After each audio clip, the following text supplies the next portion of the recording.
Amém, irmãos? Amém.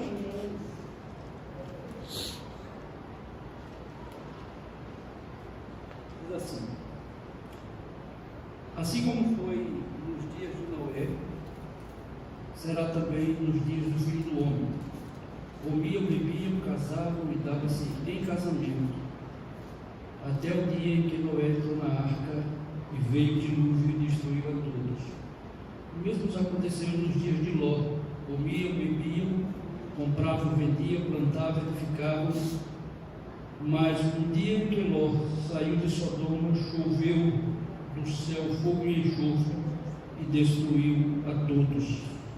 Assim será no dia em que o Filho do Homem se manifestar. Dê um pulinho lá para Lucas 21, versículo 25. Lucas 21, 25.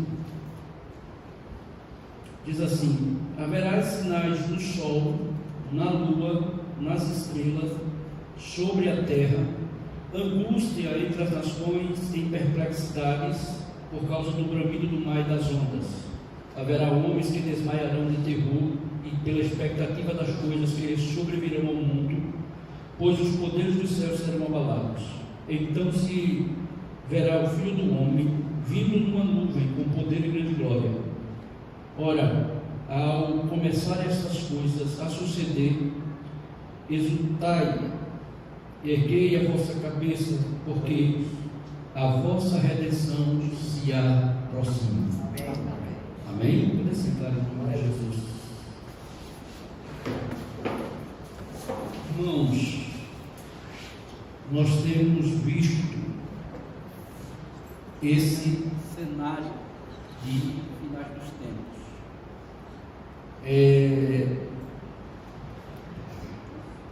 Eu acho que é sabido de todo mundo e acompanhado pela TV, né, os noticiários,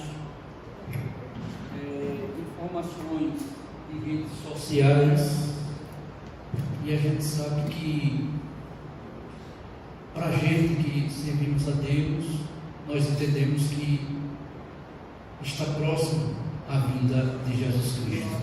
Amém. Eu estava comentando com algumas pessoas e na maioria das falas eu cheguei a um entendimento que Deus permite. Nós sabemos que afinal, como o Senhor falou, e haverá sinais nos céus, como foi lido aqui em Lucas, e haverá também sinais na terra. Só é sinal da vinda de Cristo, tudo que se passa, principalmente tão perto de nós, né? Que a gente chega até a ficar perplexo, surpreso por estar acontecendo tão próximo. Porque de onde eu moro, ao R11 para o Monte Verde, é 15 minutos a pé. Você desce a ladeira da Rua 50, pegou direto, já é lá dentro do Monte Verde. E esses fatos, eu sinto que estão ocorrendo para que a igreja desperte. Por quê? Porque eu nunca vi a igreja tão envolvida como eu vi a igreja esses dias envolvida. Eu digo a vocês porque na terça-feira eu estive pregando nos milagres. E a minha ida até os milagres, a gente passou pelo R2, passou por Três Carneiro, passou pelo 27, passamos pelo Pantanal para chegar nos milagres. Quem conhece essa área sabe que é uma área bastante acidentada, uma área de ladeiras, e todos os lugares que eu passei de volta do culto, por volta de 10 a 10h20 da noite, as igrejas estavam de portas abertas, com pessoas na porta recebendo doação para levar para as pessoas que precisam. Eu nunca vi, irmãos, isso. Eu vi pastores, eu passo no carro, os pastores, Pai do Senhor, pastores conhecidos, mas igrejas abertas. Então quer dizer, Deus criou uma situação da igreja sair da situação de olhar para si mesmo e começar a olhar para o próximo. Porque a televisão não fala e não mostra. Mas se você fosse, eu fui no Monte Verde na segunda-feira à noite, estava o bombeiro, estava a polícia, estava muitos órgãos do governo pegando o nome das pessoas, trabalhando, e assim, a maioria das pessoas que eu vi ali eram grupos de igreja levando mantimento. Aí você diz assim, pastor, mas não havia os abrigos e as pessoas que perderam as casas, quem precisava não estavam nos abrigos? Deixa eu dizer uma coisa, teve muita casa que foi afetada, mas não foi destruída. Como assim? As barreiras deslizavam com lama e com mato, entrava nos quintais da casa e saía da porta da frente. Muita. Teve casa até eu ver da minha altura, na entrada da casa, um portão de alumínio bem bonito, e quando se abriu o portão de alumínio, o barro com a lama estava da minha altura dentro da casa, que veio por trás e saiu na porta da frente. Aí teve muitos ambientes que levaram pouca lama dentro, e algumas coisas ficaram. Então, quando a defesa civil chegava naquela casa e dizia, venha para o abrigo, as pessoas diziam, não vou, porque se eu for, vou saquear o resto das coisas que ficaram. Então, essas pessoas não receberam a ajuda do governo. Essas pessoas não tinham que comer, não tinham água para beber, nem água para tomar banho, nem luz. Por quê? Como foi as barreiras de serem derrubaram postos, a iluminação a céu que cortou. Então, não tinha luz. Tudo que era feito à base de candeeiro, dessas lamparinas novas que tem aí. E luz, os bombeiros estavam trabalhando com a luz das máquinas. A luz das patroas, dos tratores, estava clareando para eles trabalhar. E água não tinha, porque foi muita enganação quebrada. Então, se liberasse a água da Copesa, sabe o que ia acontecer? Ia encharcar mais ainda o solo. Então, ia ser o perigo de deslizamento maior ainda. Então, você imagina um ambiente assolado pela lama, pela chuva, cortado água e cortado luz, e as pessoas sem alimentos. Quando eu cheguei no Monte Verde, umas 8 horas da noite, na segunda-feira, eu encontrei um cenário de guerra, tudo destruído e as pessoas na rua correndo para lá e para cá. Irmãos, quando deu 8h20, começou a chover forte. Não desce na lama não, é um caldo grosso que bateu no meu sapato. Eu perdi o sapato, eu fiquei com medo. Eu lá dentro fiquei com medo. Não é um ambiente que você sente a presença do inimigo no lugar que você está, você sente que é tudo escuro, e não é só aquela rua principal do Monte Verde não, onde está o canal, porque a TV só mostra aquela parte. Tem ruas entrando em todas as ruas, tem casas afetadas. É um cenário desolador, é um cenário que você só se você não for humano, você sai de lá chocado. Eu quase não conseguia dormir na segunda-feira à noite, devido à situação.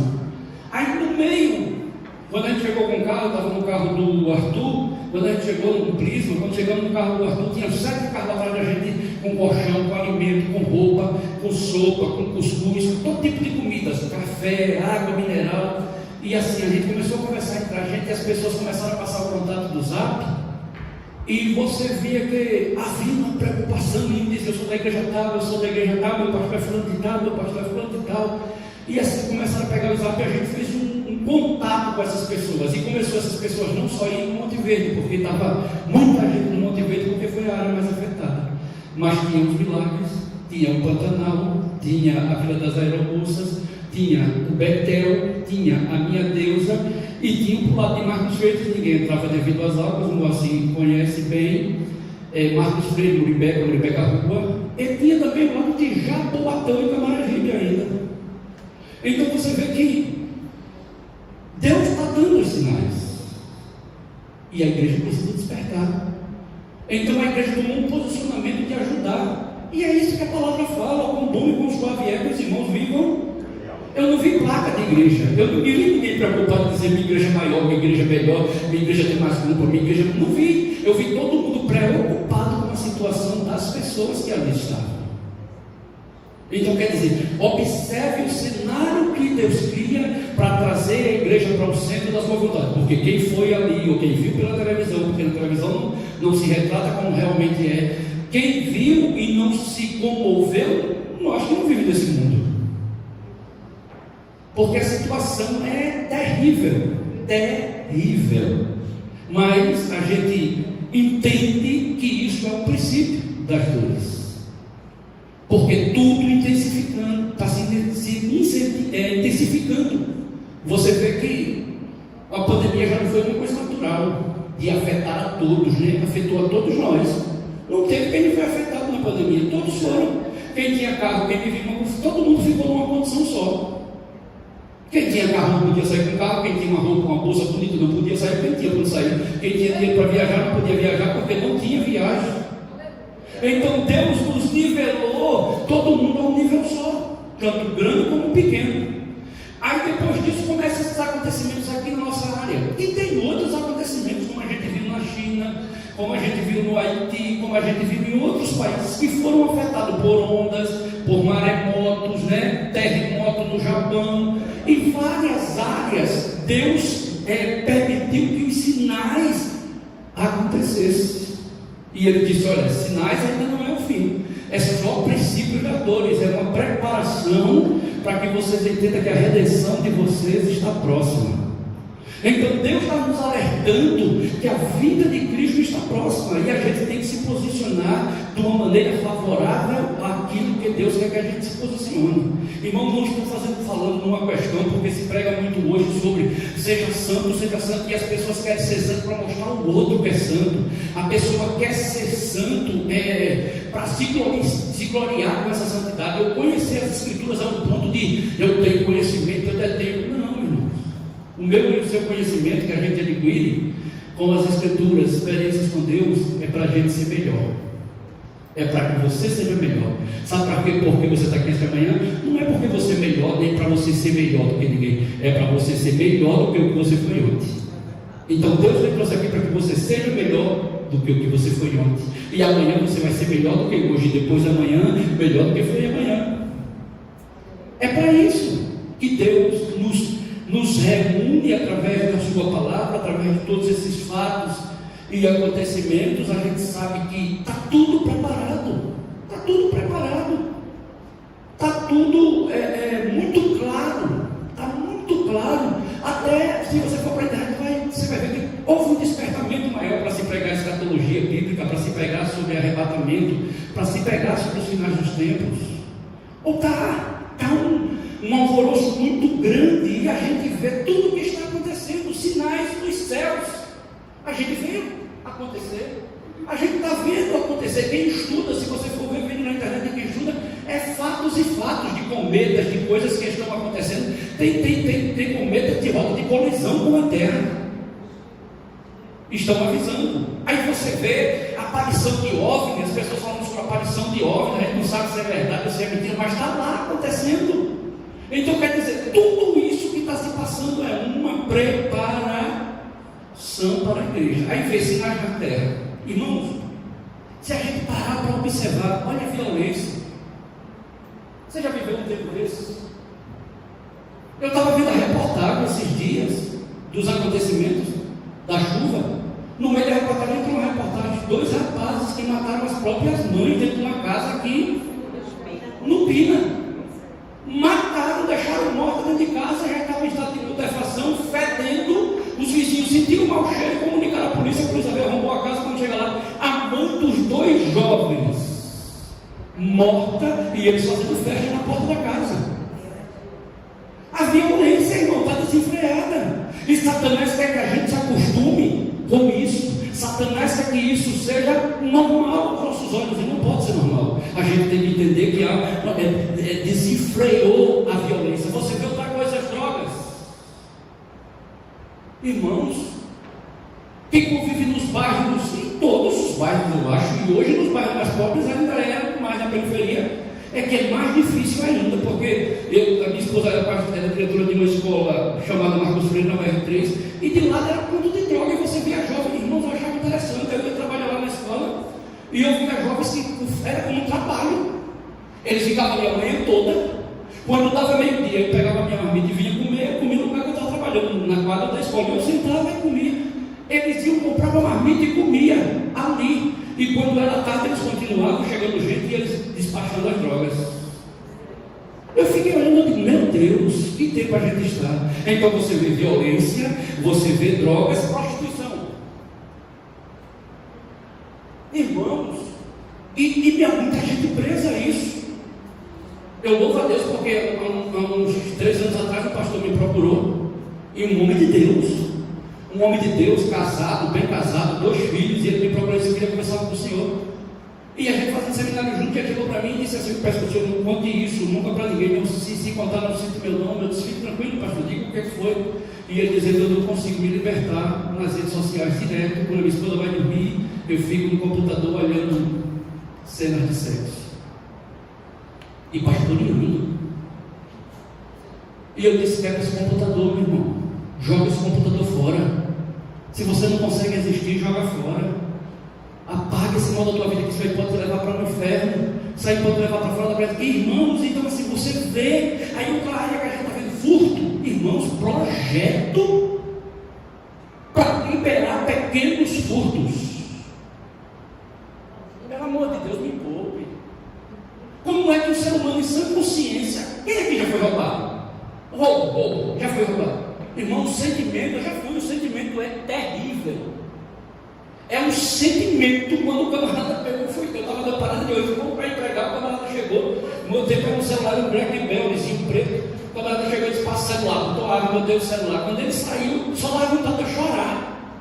Não é pela perda do material, é pela injustiça e a forma que o cara vem de roubar, ainda lhe trata mal, ainda lhe escolheu, mas se brincar você apanha. E os que não, os que morrem, os que são mortos. Então, tudo isso está numa potencialização muito maior. Tudo isso, e nesse tempo que nós estamos, está de uma maneira muito desenfreada. Como é que uma pessoa que está lá, irmão, para ver as leis do país, para cuidar das pessoas, a pessoa chega e coloca um projeto para dizer assim: quem roubou um celular, roubou porque precisava.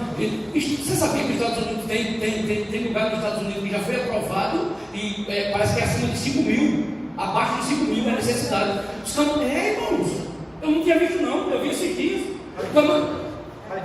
Califórnia, o camarada, sabe o que o povo está fazendo? Quem vai trabalhar, vai com o carro e deixa o carro todo aberto com coisa dentro, como se fosse doar. O ladrão vem para não abrir o carro, para não quebrar vidro, pega e leva. O camarada entra na farmácia, faz coleta de tudo, sai com a sacola preta, com uma bicicleta na farmácia, levando tudo.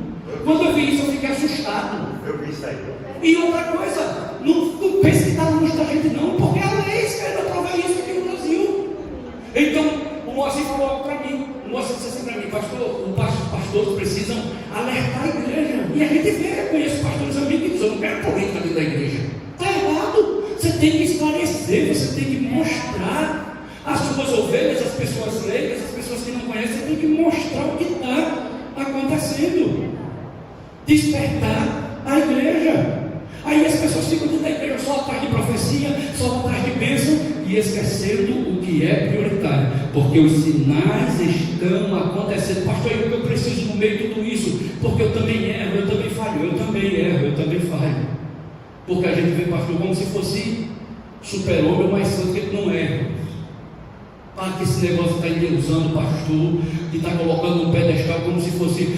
Não, é um homem igual a você, uma mulher igual a você, uma pessoa igual a você, que tem sentimentos, que sofre, que tem desejos, que erra, que falha. Tem essa visão. Então ore pela sua liderança.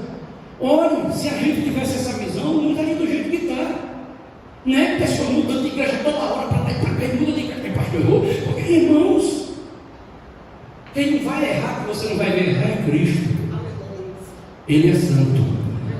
Aleluia. E ele não é santo de ser santo, ele não é santo de buscar santidade, ele é santo porque ele é santo. Ele não é kadosh, porque kadosh é ser santo de ser santificado, é nós. Ele é kodesh, ele é santo de ser santo. O Senhor é santo. Então quando é que eu me santifico? Quando eu procuro estar perto dele, em arrependimento. Então a gente precisa todos os dias, ao acordar, se arrepender dos nossos delitos e pecados, reconhecer o nosso pecado para estar preparado. Então quando eu falo aqui, se posicione, se prepare, não é deixar de pecar não, que você não vai conseguir. Você não vai pecar, sempre você vai pecar. A gente peca por atos, pensamentos, atitudes, olhares, julgamentos. Então pecar a gente vai, mas ele está apto a se arrepender do pecado. Detectou, reconheça o seu erro, reconheça a sua falha, porque quando Cristo raiar nas nuvens, Você vai sair desta terra, e isso não está longe de acontecer. E a gente precisa falar sobre isso, irmão Angela. A gente precisa, irmão, assim, enfatizar sobre isso, que a vida eminente de Cristo está próxima. E a igreja vai ser tirada desta terra. A igreja vai ser arrebatada e nós vamos para as bodas do Cordeiro, aonde passaremos 7 anos, aonde as perguntas sem resposta serão respondidas, aonde as suas dúvidas serão tiradas. Está bom aqui esse momento que a gente está na presença de Deus. Eu estou sentindo a presença de Deus aqui. Isso aqui é até 2 horas. Imagine 7 anos na presença dele, adorando a ele na beleza da sua santidade. Não há preço que pague, irmão, isso. Então a igreja precisa despertar para se arrepender e fazer confissões. Nós precisamos fazer confissões de nossos erros. Precisamos dobrar os joelhos, precisamos orar, precisamos no volante do nosso carro, na nossa casa, trabalhando, estar conversando com Deus e confessando as nossas falhas, os nossos erros. Porque é interessante, abra comigo aí Mateus.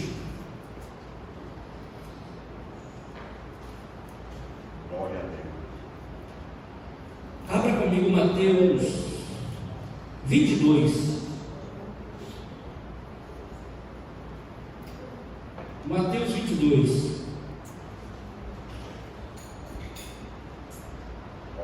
Amém? Amém?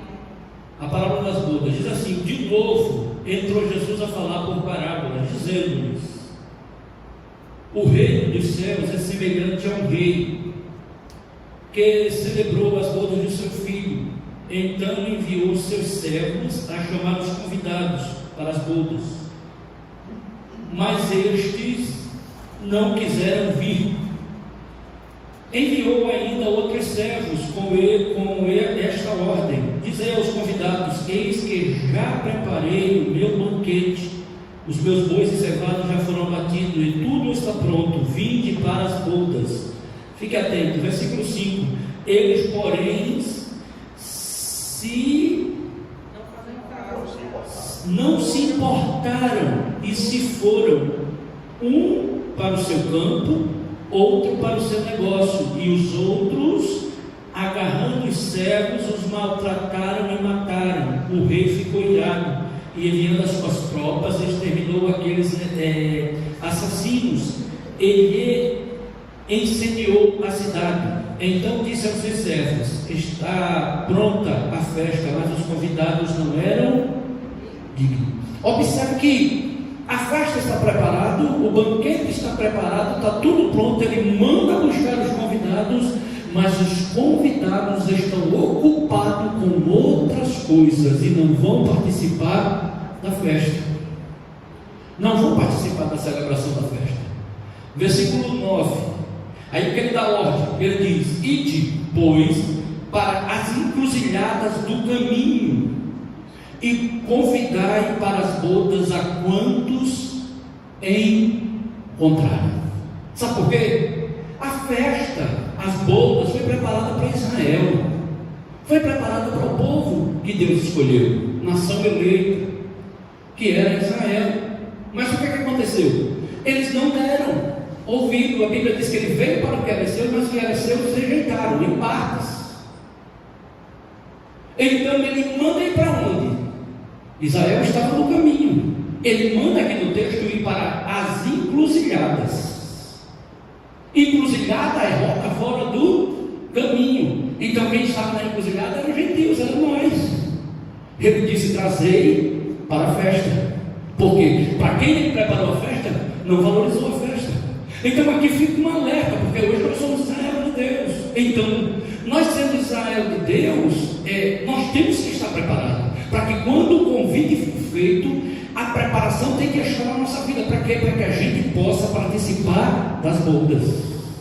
Então Cristo mandou sair do caminho e ir para a rota das encruzilhadas. Observe aí no texto, versículo 10: e saindo aqueles servos pelas estradas, reuniram todos que encontraram, maus e bons. Que negócio, né?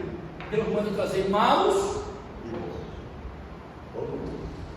Deus não dá certo pessoa. Aí você vai ver: existe maus e bons? Existe. Dentro da casa do Senhor existem maus e bons. Existem pessoas que deixaram seu caráter transformado por Deus, aceitaram a ação do Espírito Santo e mudaram o comportamento, a maneira de agir, né? A forma de tratar, mudaram sua vida. Por quê? Porque deixaram o Espírito Santo trabalhar. E coisa boa é quando a gente aceita o trabalho do Espírito Santo. Quem era bravo deixa de ser bravo, né? Quem matava não mata mais, quem roubava não rouba mais. Houve uma transformação.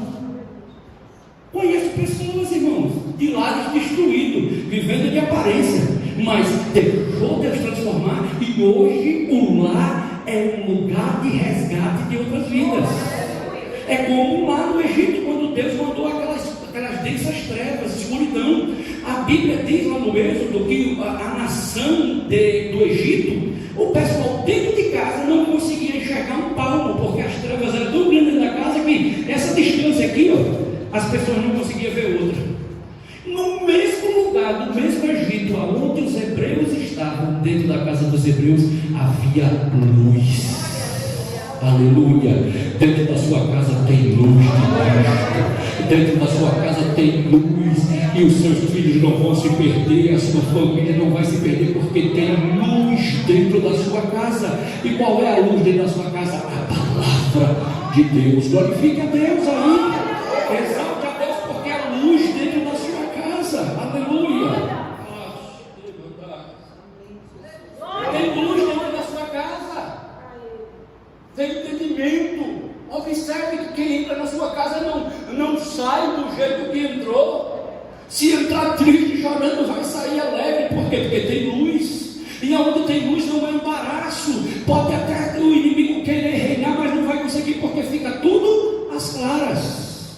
Então Deus permitiu que os egípcios ficassem nessas trevas. Já estava dizendo uma tipologia para o futuro. Deus estava dizendo: vai ter casa que vai ficar como a dos egípcios, não vai ter luz, mas na casa do meu povo vai haver entendimento. Aleluia. E nesses últimos dias a gente precisa de entendimento para suportar.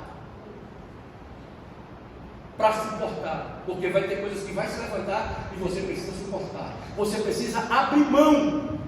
Eu vi uma história de uma cidadezinha interior, e havia na ponte, a ponte era só um rolete de cana bem grosso, de coqueiro bem grosso, que atravessava, e só podia passar uma pessoa por vez, ou quem ia daqui para lá, ou quem vinha de lá para cá. E um dia um rapaz foi, quando estava no meio, o outro saiu do lado da ponta, ficou os dois frente a frente e não dava para passar. Aí o rapaz que saiu primeiro, sabe o que ele fez? Se abaixou, o outro pisou nele e saiu do outro lado. Se ele não tivesse se abaixado, nem ele nem o outro havia passado. Então tem momento que é necessário se abaixar para o outro pisar e passar. Aleluia, isso é evangelho, irmãos. Isso é evangelho. E aí eu fico olhando, a gente vê muito das igrejas, uma briga, uma incompatibilidade, um querendo ser melhor que o outro, um querendo mostrar que o outro. E eu fico olhando a característica maior. Jesus disse: quem quiser ser o maior, seja o menor.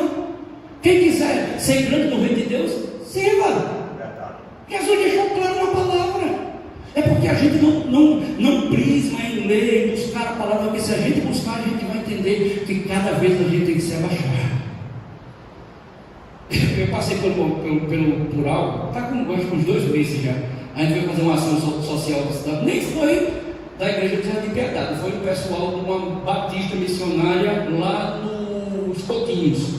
Tem um grupo lá que começou a ir com a gente, e depois eles tiraram o grupo dele e eles vão para a rua. E aconteceu um fato tremendo. Eu fui com ele, ele disse: vamos, pastor, vamos. Eu disse: fui numa quarta-feira. Quando chegou lá, ele disse: o senhor serve a sopa? Sim, fica aí no caldeirão servindo a sopa. Aí, não tem umas vasilhas que é transparente? Umas vasilhas que é transparente, né? De plástico. Aí o rapaz veio, aí me deu 2. Aí disse: não é minha, outra minha. 2 rapazes. Uma outra grande, não, pequeno. Aí eu fui e botei. Aí na vazia de uma aparecia um osso, um pedaço de carne. E na do outro não tinha nada. E eu percebi que ele ficou rodando a vasilha, né? Aí ele disse: se não tiver na minha sopa, eu vou dar na sua cara, irmão. Eu disse, deu bom para mim, apanhar aqui no meio de todo mundo, depois de velho. Eu fiz, meu irmão, você vai até mim por causa de um pedaço de carne. Até não, eu vou ali e compro um quilo de carne e dou. Aí ele olhou para mim e eu pensei que ele estava brincando, mas ele estava falando sério. Ele disse, eu dá na sua cara e joga isso aqui na sua cara. Aí o que estava do lado olhou para mim e disse, irmão, se preocupe não, tome a minha e me dê a sua. Pegou a dele, deu e o outro pegou a que estava sem nada dele. Disse, pode comer a carne, não se preocupe não. Aí assim, e eu achando que o camarada estava brincando, mas ele estava falando sério. Aí assim, depois que eu vim entender que Deus estava fazendo com que eu não apanhasse. Deus estava fazendo com que. Aí você, qual é a moral disso que eu quero lhe falar? Qual é a moral? Depois que eu assimilei, que eu vi que ele estava falando sério, que ele não estava brincando, eu sei que ele não ia dar em mim, porque eu não ia deixar também. Ele do tamanho de nada vir dar em mim, eu falo desse tamanho. Eu não ia bater nele, mas também não ia apanhar. Amém? Mas assim, o que foi que eu observei? Eu observei que, assim, eu poderia criar uma costa e me dizer assim, vou mais não. O cara vai levar coisa para esses camaradas, o camarada já quer dar em você. Eu poderia pensar assim, mas eu não posso pensar assim, porque é um ou outro que Satanás está se utilizando para querer que você pare. Você está entendendo? Tem um ou outro usado por Satanás que quer que você pare, mas em nome de Jesus você não vai parar. Em nome de Jesus, essa circunstância não vai te fazer parar, você vai até o final. Você vai até o que Deus propôs para você realizar, você vai realizar. Então, a gente vê aqui nesse texto que essa santidade que era necessária, essa santidade que é necessária, que às vezes as pessoas cobram, seja santo, e quando não é santo exclui, quando não é santo diz para todo mundo o pecado do camarada. Irmãos, a santidade não é para você estar julgando ninguém, nem para você se achar melhor do que ninguém, é para que você se achegue mais perto de Cristo, busque a Cristo, porque enquanto mais você busca a Cristo, mais santo você vai ser. Não é santo do seu sacrifício de ser santo, você tem que abrir mão de algumas coisas, tem, isso é natural. Jesus disse, quem quiser vir após mim, negue-se a si mesmo, está claro. Vai haver uma dorzinha, vai haver um sofrimento, vai, mas isso eu não posso dizer, você tem que ser santo. Eu estava com uma pessoa e conversando com essa pessoa, e a pessoa disse assim para mim, pastor, o senhor é salvo? Eu disse, graças a Deus. O senhor não tem dúvida da sua salvação? Eu digo, é da minha mesmo, não. Aí, por quê? Eu disse, porque não foi eu que me salvei, quem me salvou foi Jesus na cruz do Calvário. Então eu tenho que entender que eu sou salvo. Mas o senhor não pega todo dia, de manhã, de tarde, de noite. Então, olha o entendimento das pessoas, entende? Da igreja de anos. É como se a salvação viesse pelo sacrifício dele, pelo que ele faz.